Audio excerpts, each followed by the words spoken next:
I, Major General Paul Owuor Otieno, Commander of the Kenya Navy, do swear in the name of the Almighty God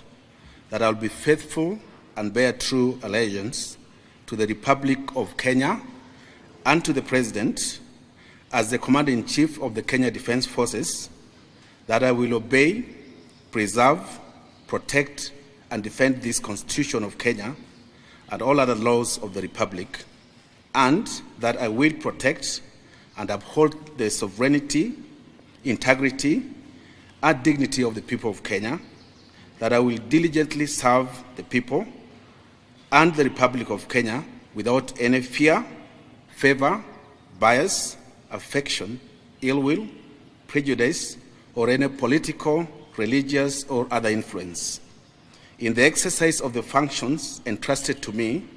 I will at all times and to the best of my ability respect, uphold, preserve, protect, and defend the Constitution, people, and Republic of Kenya, and obey all laws, orders, regulations, directions, and instructions concerning the Kenya Defence Forces. So help me God.